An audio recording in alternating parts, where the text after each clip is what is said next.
Quarta-feira passada nós começamos a ministrar sobre esse texto, demos ênfase nos primeiros versículos, e o texto da palavra que eu quero ler agora é o versículo, claro, quero reler, o versículo 8. Versículo 8 e 9, que diz assim: Então romperá a tua luz como a alva, e a tua cura apressadamente brotará, e a tua justiça irá diante da tua face, e a glória do Senhor será a tua retaguarda. Então clamarás, e o Senhor te responderá. Gritarás, e ele dirá: Eis-me aqui. Se tirares do meio de ti o jugo, o estender o dedo e o falar iniquamente. Vamos orar? Meu Deus, muito obrigado pela tua palavra. Tua palavra, Senhor, nos dá a direção para que possamos exatamente agradar o Senhor. Nos dê um coração, Senhor, apto a receber a tua palavra e que ela venha transformar o nosso coração. Em nome de Jesus. Amém. Os primeiros versículos, o Senhor diz a Isaías: você vai até o povo, meu povo, e você vai gritar nos lugares altos, você vai dizer em alta voz os pecados deles. E a palavra de Deus diz que ele recebe essa incumbência. E havia um ambiente aparentemente correto no meio do povo de Israel, porque eles jejuavam, eles buscavam a Deus, e eles diziam mesmo: Senhor, por que nós jejuamos e o Senhor não se compadece de nós? Por que nós estamos buscando a tua presença, o Senhor não manifesta o que nós estamos pedindo? E aí o próprio Senhor fala com Isaías o que é que eles estavam fazendo. Eles buscavam a Deus, se prostravam, eles vestiam pano de saco, eles se entristeciam, mas eles continuavam fazendo coisas que não deveriam para alguém que estava jejuando. E alguém que buscava agradar a Deus, quanto mais jejuando. Como assim? A maior parte das pessoas que jejuava, naquele período, você vai olhar, por exemplo, para Davi. Davi parou tudo até de tomar água, não comeu, não bebeu, não tomou banho, durante 3 dias esteve prostrado com o rosto no pó. Não fazia outra coisa. No caso deles, jejuavam e estavam mantendo a opressão sobre seus trabalhadores. Ou seja, estou aqui buscando a Deus, mas não tiro o olho de fazer o mal ao mesmo tempo. Ou seja, uma pergunta que o próprio Deus faz: olha, vocês acham que esse é o jejum que eu escolhi? Nos versículos anteriores ouvimos isso na quarta-feira passada. Vocês acham que é isso que é jejuar, que é me buscar, que é agradar meu coração, se entristecer, vestir pano de saco? Vocês têm uma ideia do que é que vocês estão fazendo? E aí o próprio Deus começa a estabelecer qual é o jejum que agrada a Ele. E nós começamos a ler já após essa passagem. Esse é o jejum que escolhi: que soltes as ligaduras da impiedade, versículo 6, mantenha sua Bíblia aberta. Que desfaças as ataduras do jugo, e que deixes livre o quebrantado, e despedace todo o jugo. Ou seja, o jugo, que é aquilo que fica em cima do pescoço do boi, ou seja, a pessoa coloca ali aquele jugo, e aquele animal puxa uma carroça, gera um benefício. É claro que aqui está sendo dito que o povo de Israel fazia isso com alguém. Ele se aproveitava das pessoas. E fazendo isso, despedaçando o jugo, estaria dizendo o seguinte: nunca mais vou fazer isso. Nunca mais eu vou oprimir ninguém. Pelo contrário, eu vou abençoar o oprimido. Eu vou abençoar ele. E aí o Senhor vai estabelecendo o propósito dele. Versículo 7. Não é também que repartas o teu pão com faminto e que recolhas em tua casa o pobre, o desterrado, o forasteiro, não é? E que vendo o nu, o cubras, e não te escondas do teu próximo. Ou seja, uma pessoa próxima de você que precisa de ajuda, você não vai se esconder. O povo de Israel se escondia. E o Senhor dizendo para eles: olha, o que eu quero é isso. Eu quero que vocês se abstenham, é do fazer o mal. Jejuar, irmãos, quando se fala hoje, alguém já pensa logo, é não comer, não beber, dependendo do jejum. Não tomar nenhum líquido. Dependendo do jejum, é algo pessoal. Não há uma regra única. Mas é abster-se de algo. E, em resumo, o povo de Israel estava jejuando, mas sem se abster do mal. É quando um ritual estabelecido gera o entendimento que isso é que resolve. Todos nós já ouvimos falar de alguém que quer uma coisa, mas faz com a outra o contrário. A maioria de nós já participamos, aqueles que não nasceram num lar cristão, já participamos de um ambiente assim, onde a pessoa estava numa reunião religiosa, quando saía dali ia fazer as piores coisas, ou antes dali, ou um dia anterior. Nós estamos para nos aproximar de um período desse, não é? Um período onde a pessoa passa um tempo, alguns dias na festa da carne, e aí vem o dia das cinzas, né? E alguém vai lá para poder pedir a Deus que Ele resolva as cinzas que ficaram. Ou seja, ao mesmo tempo que fala-se de Deus, busca-se os prazeres, sem problema. Você que tem sua agenda, e se você não tem, ela está disponível para todos os membros e congregados. Eu tenho até aconselhado, se você quiser levar uma para o seu trabalho, para ter uma lá no seu trabalho, eu aconselhei já pessoas terem uma no carro. Por quê? Às vezes está na rua e precisa falar com alguém. Independente disso, leia o conteúdo, os estudos que estão lá. Você vai encontrar a data que houve um consenso, houve vamos dizer assim, uma negociação com o paganismo e aquilo que se chamava a igreja na época, aonde foi feito um bem bolado que se inseriu o carnaval com a data e no final uma reunião religiosa visando resolver aquilo tudo que foi feito naqueles dias. Muito importante você tomar conhecimento disso. E aí, o povo de Israel não era diferente. Eu estou citando isso para dizer que muda a época, irmãos, mas o problema é o mesmo. Se alguém quiser assim, pastor, o senhor está falando... Meu irmão, o Senhor está falando com o povo de Israel. O povo de Israel estava buscando a Deus e buscando o mal. Então, para que jejuar? O jejum não vai servir. Não serve, irmãos. Não serve. Então, como é que eu estou jejuando? Para buscar resolver debates, como o próprio texto anterior diz, que o objetivo do jejum era resolver embates pessoais, brigas, situações que a pessoa tinha. E aí, o texto bíblico segue dizendo que o efeito de quem jejuar do jeito que Deus quer. Qual é o jejum que Deus quer, meus irmãos? Que eu me abstenha do mal. Que eu me abstenha do mal. Um servo de Deus, ele vai ter os princípios de saber o limite.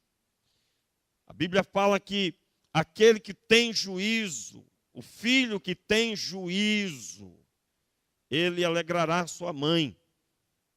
O que é um filho que tem juízo? Um termo que eu não ouço mais tanto. No meu tempo ouvia-se muito. Talvez porque é mais falado em algumas partes do Brasil. Mas uma pessoa que tem juízo é uma pessoa que tem capacidade de perceber o que é errado e distinguir que aquilo é errado. E tem a capacidade de perceber o que é certo e distinguir o que é certo. Eu não posso, absolutamente, ter sabedoria se eu não sei o que é certo e o que é errado. Só para falar um pouco mais sobre esse assunto, mantenha marcadinho aí Isaías 58 e caminhe comigo, retornando aí para Isaías 5. Isaías 5. Isaías 5, o verso 20. Uma palavra também dita para Isaías dizer ao povo. E o povo fazia isso, ó. Verso 20. Isaías 5, verso 20. Ai dos que ao mal chamam de bem, e ao bem, mal, que fazem da escuridade luz e da luz escuridade, que põem o amargo por doce e o doce por amargo. Ai dos que são sábios aos seus próprios olhos e prudentes diante de si mesmos. Então, quem é que deve ter temor? Quem tem a luz por trevas e as trevas por luz. O procedimento do povo de Israel, aqui é um outro episódio, mas uma palavra de Deus para eles. Ai dos que ao mal chamam bem, e ao bem, mal, que fazem da escuridade luz, e da luz, escuridade. Irmãos, poderíamos nós dizer que uma coisa é certa sem a luz da palavra de Deus? Não. Porque senão, nós podemos correr o risco de chamar algo que é trevas de luz e algo que é a luz de trevas. Vou dar um exemplo para você de alguém que pode chamar Deus de demônio e o demônio de Deus. Por exemplo, você repudia dons espirituais, seja qualquer que seja o dom, não gosta, não concorda. A pergunta que eu tenho que fazer: você já estudou a Bíblia suficientemente para poder dizer não concordo? Se a resposta for não, você está dentro do grupo que pode estar dizendo: a luz é trevas e as trevas são luz. Em outras palavras, o ter o juízo só tem sabedoria quem está perante o Senhor e buscando saber dele, é tomar uma postura para com qualquer coisa firmado no que está escrito. Porque por exemplo, eu já disse várias vezes, eu não concordo, não vou elogiar e não vou bater palma para namoro de adolescente. Não vejo futuro. Já expliquei aqui que o meu pensamento, claro, baseado na Escritura, é que um adolescente tem que estudar, dependendo da idade, tem que brincar muito ainda, tem que aproveitar aquela fase e esperar a fase para um relacionamento com vistas do casamento. Vai querer casar agora? Não. Então não invente de brincar com esse assunto. Isso não é brincadeira. Não é brincadeira. Tanto é que se houve histórias aí, por exemplo, outro dia eu vi na internet uma situação, uma notícia, que dizia uma menina, parece que tinha 10 anos e estava grávida. Se alguém disser que não tem problema, só é assumir um caso desse. Só é assumir. Não, eu assumo você, não tem problema não. Claro que não se deve dar as costas. Eu estou falando que a mesma pessoa que apoia deveria assinar um cheque para cada pessoa, porque agora, olha o futuro dessa garota. 10 anos, vai ter que criar uma criança.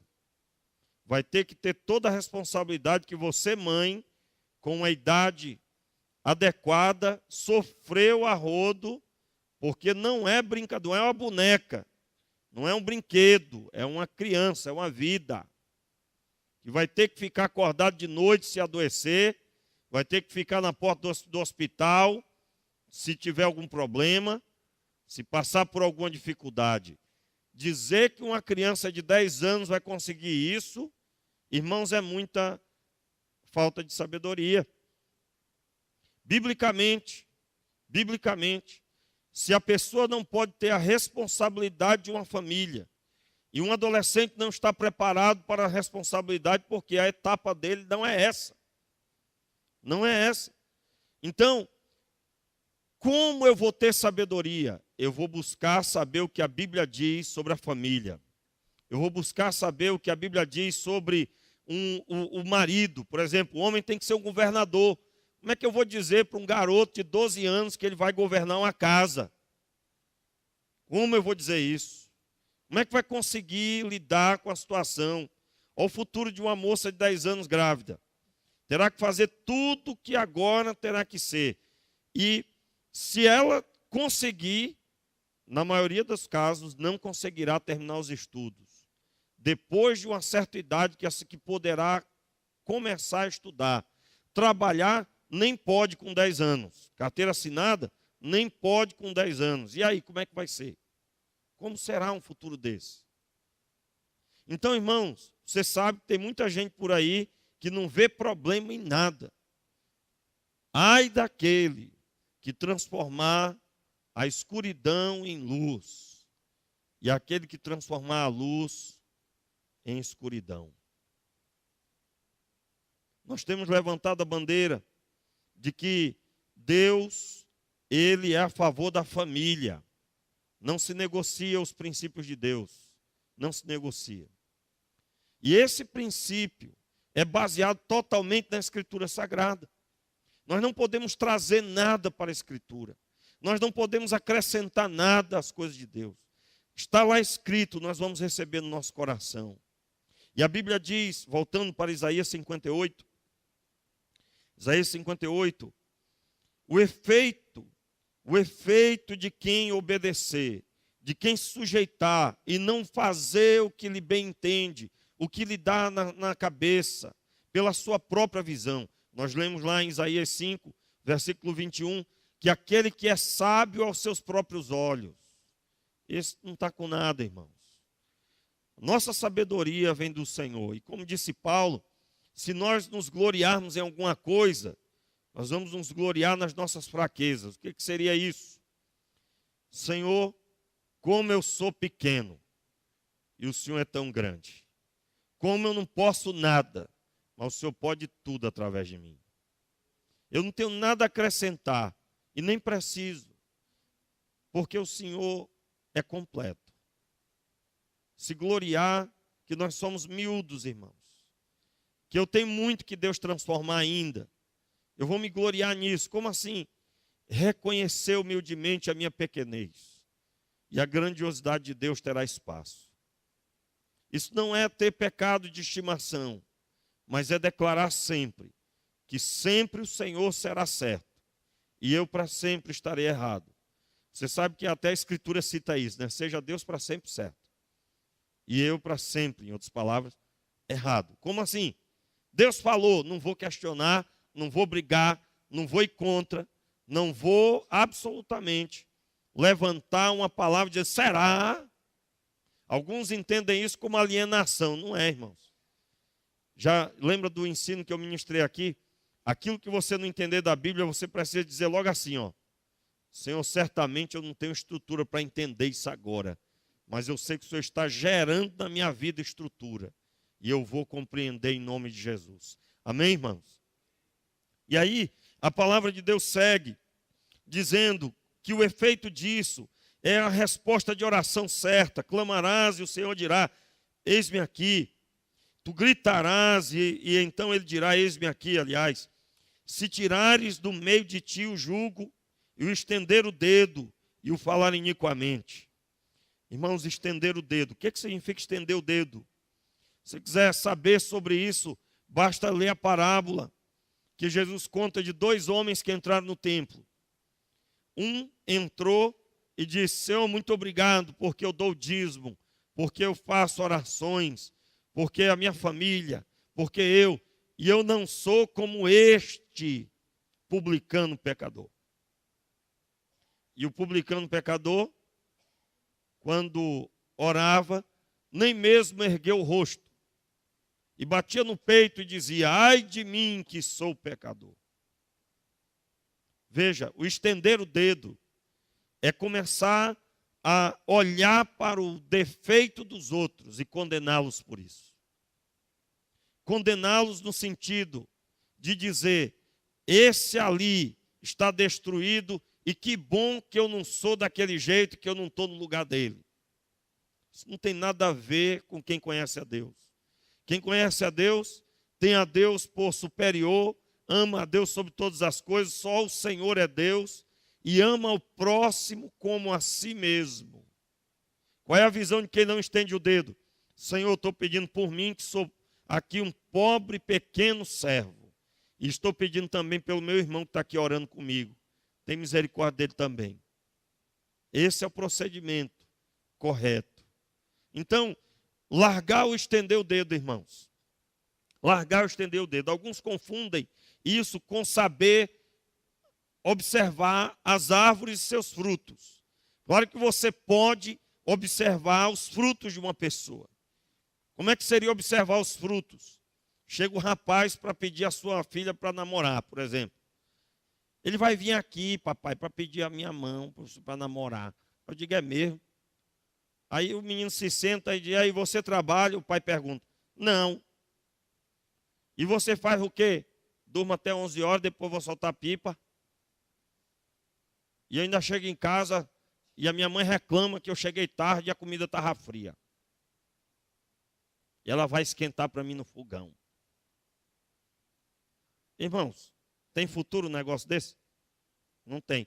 Aí seria julgar a pessoa. Eu aconselho a um pai desse dizer, digo, ó, volte daqui a um tempo que você tiver um trabalho, que você estudar e que você tiver responsabilidade na sua vida. Volte, aí você pode voltar. E não dou a mão, nem o dedo, nem a unha.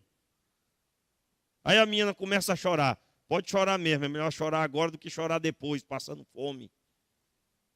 Em casa, pedindo esmola para 2. Não é? É, irmãos. Não é melhor chorar agora? Pastor, isso é muito antigo. Mas, meu irmão, é isso mesmo. Você pensa que quando casar vai ser o quê? Olha, meu amor, está com fome? Estou com fome. Ah, pega um beijinho. Encheu a barriga? Encheu? Eu vou dar outra agora. Beijinho. Agora, amor, até a barriga está até doendo, está cheia demais. Esse beijo foi com gosto de feijoada. Vai ser assim? Não vai. Não vai. Entendeu? Agora, qual é o pensamento que se tem? O pensamento que eu devo ter é de que eu estou fazendo a leitura dos frutos da árvore. E Jesus disse que pelos frutos conhecereis a árvore. Agora, o estender o dedo é se colocar sobre aquela pessoa e dar graças a Deus que não é ela e não está no lugar dela, certo? E não se posicionar com humildade, entendendo que Deus ama ela e ama a minha pessoa também. Por isso que largar de estender o dedo, meu irmão, é saber que se a pessoa estiver errada, você precisa orar por ela e você precisa ajudar essa pessoa. Mas nunca, jamais, nos tornarmos pessoas que não conhecem as pessoas, não conhecem o perfil que Jesus estabeleceu, não é?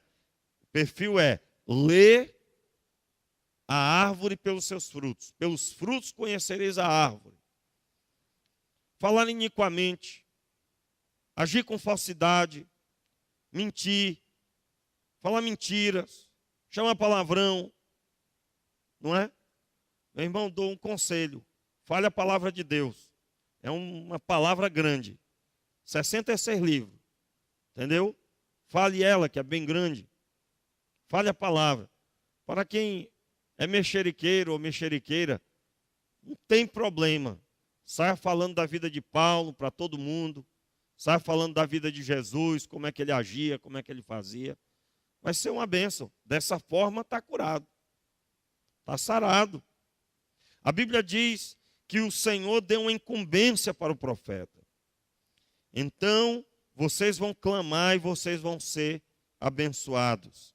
O verso 10. Se abrires a tua alma ao faminto e fartares a alma aflita, então a tua luz nascerá nas trevas e a tua escuridão como o meio-dia. Irmãos, quem é que vai ouvir o clamor do aflito. Quem é que vai? Se perguntar para alguns, quem vai ouvir o clamor do aflito é o pastor. O pastor vai ouvir. Pastor, vá lá no meu vizinho que ele está aflito, pastor. Uma pessoa aflita, irmãos, é quem está ao nosso redor. Por isso que o texto diz o próximo. Próximo significa vizinho. Eu vou conseguir ser no máximo vizinho de um pequeno grupo. Em cada lugar, eu já disse isso aqui, se nós tivermos aqui 200 pessoas, 300 pessoas, 500 pessoas espalhadas pelo Frade durante uma semana, 7 dias da semana, 24 horas por dia, nós estaremos em 500 lugares diferentes, a maior parte do tempo com as mesmas pessoas, mas um número enorme de pelo menos 2.500 pessoas.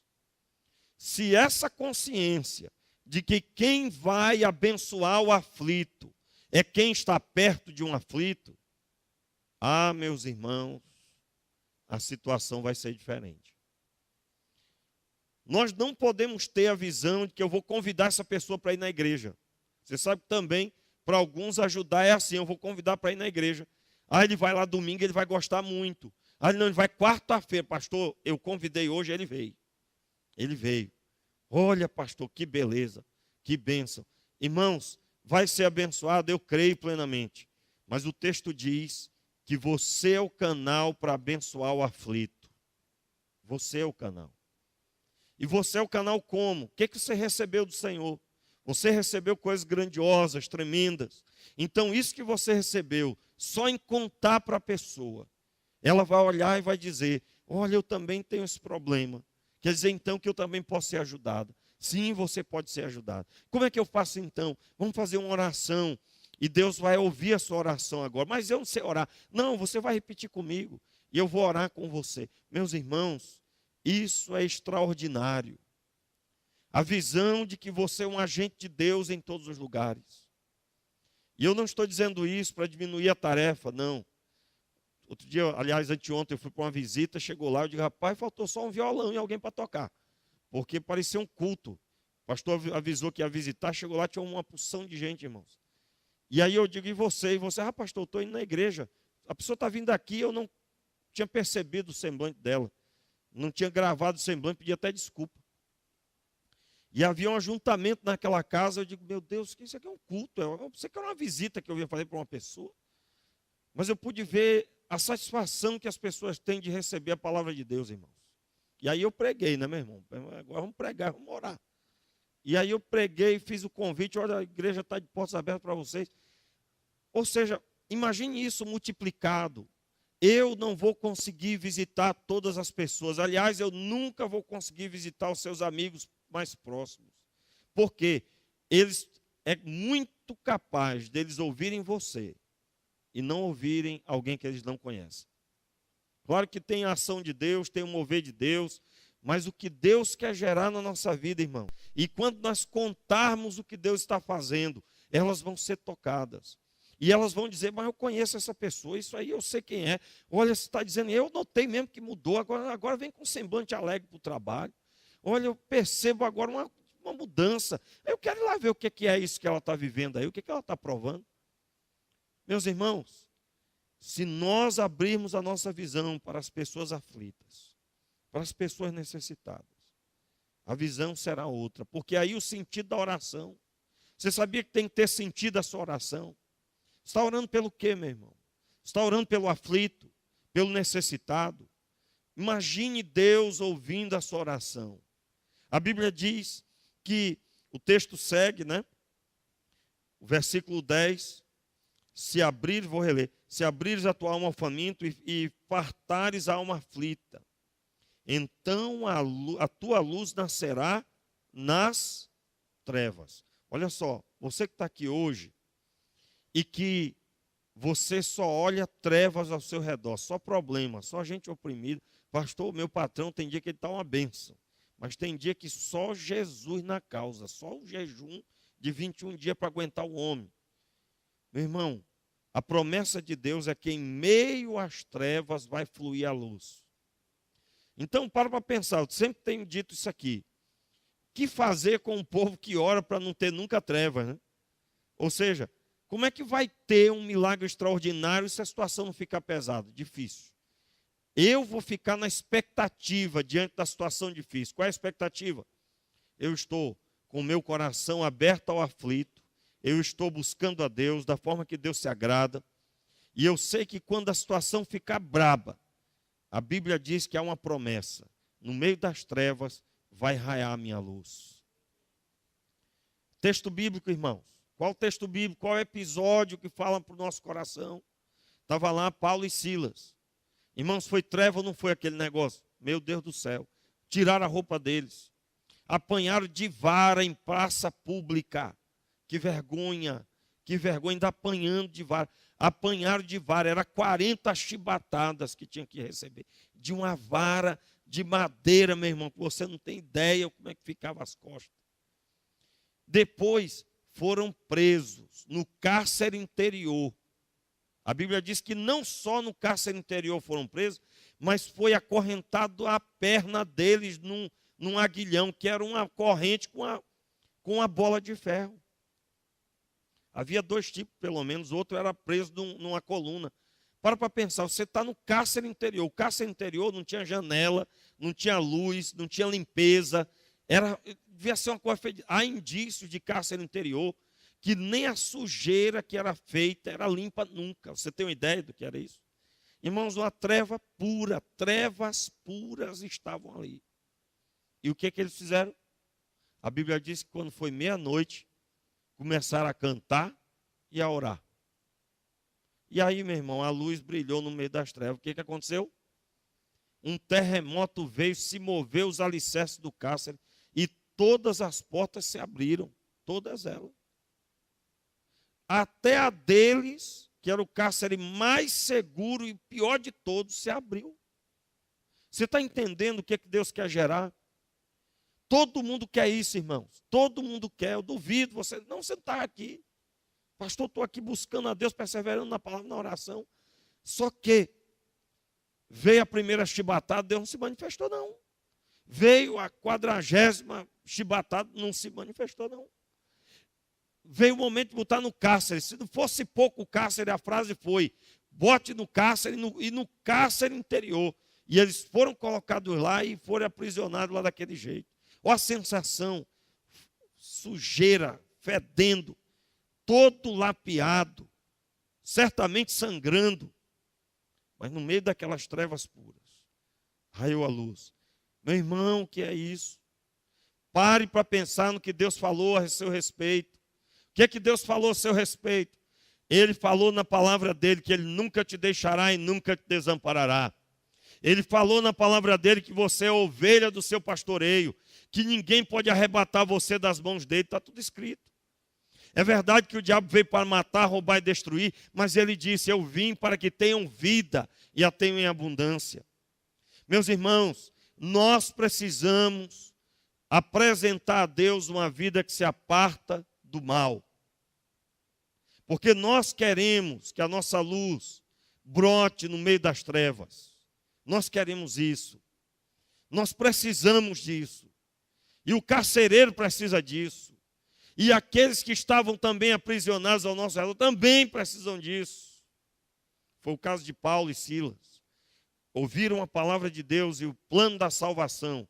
Quem estava preso e o carcereiro. E não se converteu só o carcereiro, mas a família dele também. Foram até batizados. Por quê, irmãos? Porque teve uma catástrofe na vida de uma pessoa. Mas o Deus dos céus falou que estava com ela. E isso chamou a atenção. Tudo que Paulo dizia, tudo que o apóstolo Paulo dizia, ele ouvia. Não faça isso com você mesmo. Então o que é que eu vou fazer? De crer no Senhor Jesus, será salvo tu e tua casa. É Atos 16, versículo 31. Crer no Senhor Jesus, será salvo você e a sua casa. Para quem queria se matar, seria salvo não só ele, mas a casa dele. E foi, irmãos. E foi. A Bíblia diz que Paulo foi lá na casa do carcereiro. E ele pregou, e eles se converteram.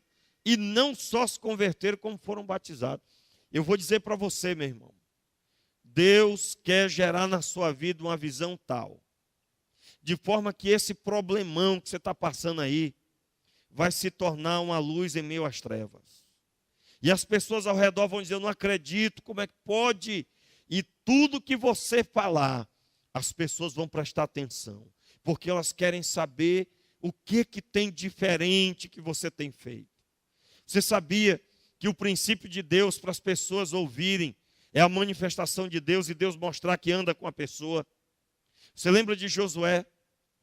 Josué ficou com as pernas tremendo que nem vara verde, quando ele ouviu que ele ia ter que liderar o povo. Josué ouviu de Deus, Moisés, meu servo, é morto, porém tu liderarás esse povo. Esforça-te, tem bom ânimo. Não te mandei eu. E Deus repetiu, esforça-te. Assim como eu fui com Moisés, serei contigo. E o que Deus estava dizendo?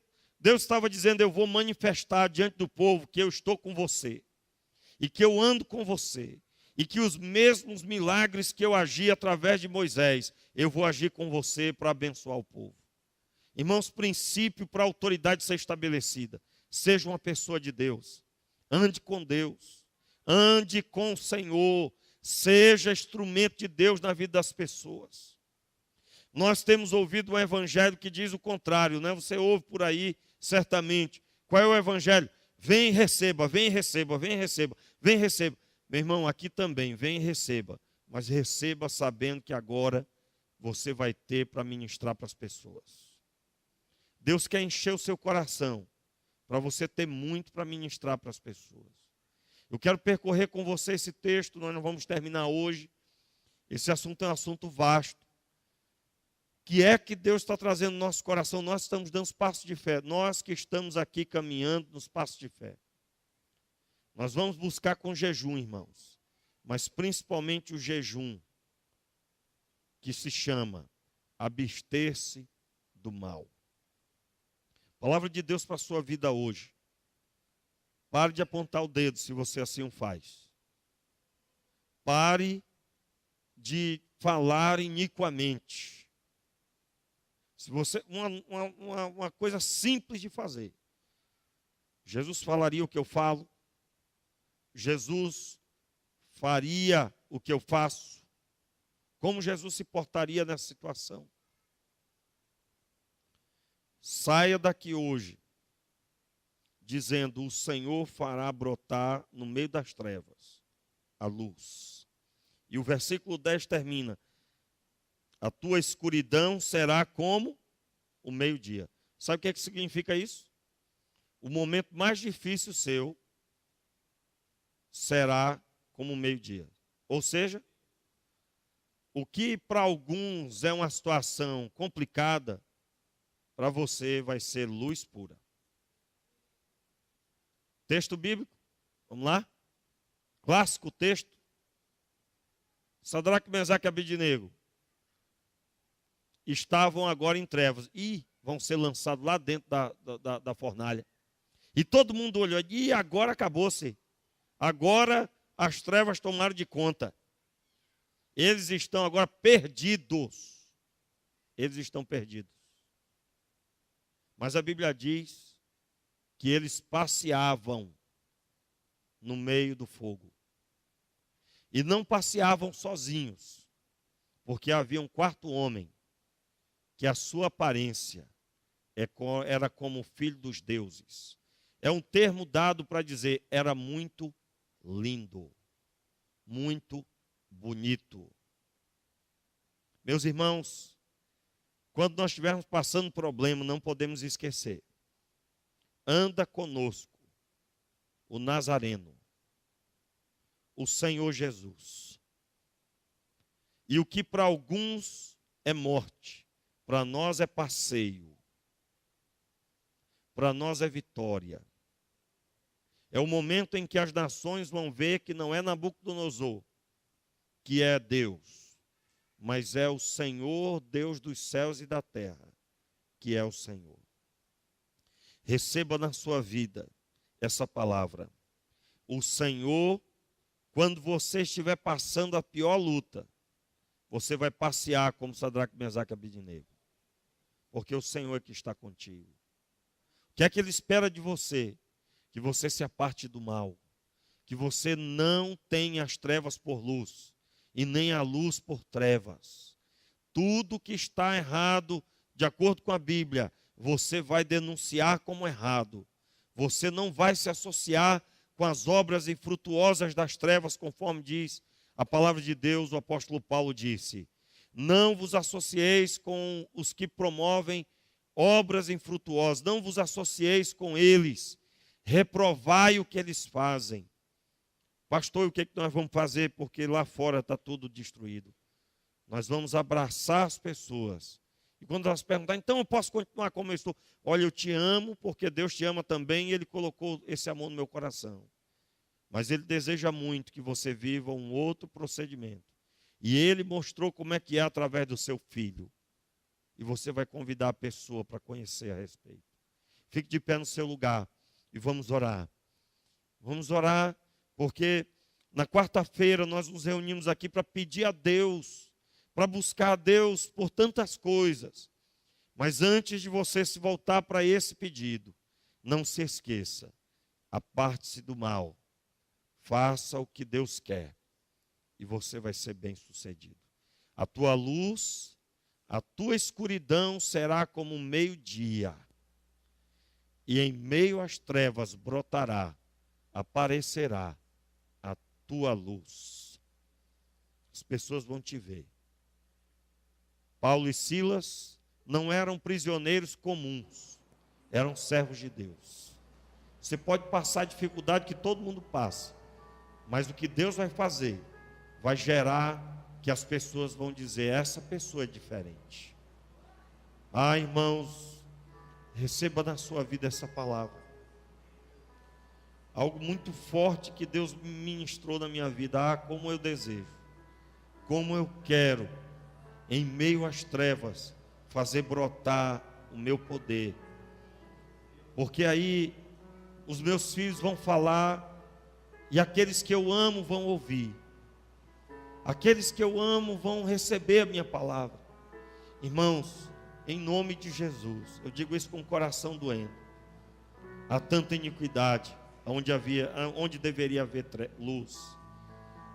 Há tanto pecado onde deveria haver a graça de Deus. Eu estou dizendo isso porque Deus quer tanto chamar a atenção das pessoas através de você. Eu não sei como é que está a sua vida, não sei como é que você está, mas Deus sabe. E Deus te ama e tem um plano para você e para todas as pessoas ao seu redor. Deixe Deus mostrar a luz dele através de você. Deixe Deus agir. Deixe o Senhor mover. Pode orar, meu irmão. Pode orar em nome de Jesus. Pai, nós oramos pedindo que isso se mova no nosso meio. A tua vontade se mova, que essa verdade do Senhor se mova no nosso coração. Em nome de Jesus.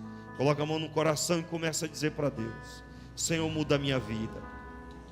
Mude a minha vida. Se você está aqui hoje, você acha que não precisa mudar nada, meu irmão, você deveria orar chorando, porque aquele que reconhece que precisa muito do Senhor, está com o coração apto. Nós precisamos, todos nós, precisamos muito de Deus. Deus ama tanto as pessoas ao nosso redor, e muitas vezes somos tão frios para essa realidade. Senhor, mude o nosso coração, transforme a nossa vida, meu Pai. Senhor, nós queremos ser instrumento do Senhor, mas tire de nós todo egoísmo, toda vontade de vencermos sozinhos, toda vontade, Senhor, de darmos certo, mas sozinhos. Senhor, tenha misericórdia. No nome de Jesus. Em nome de Jesus, Pai.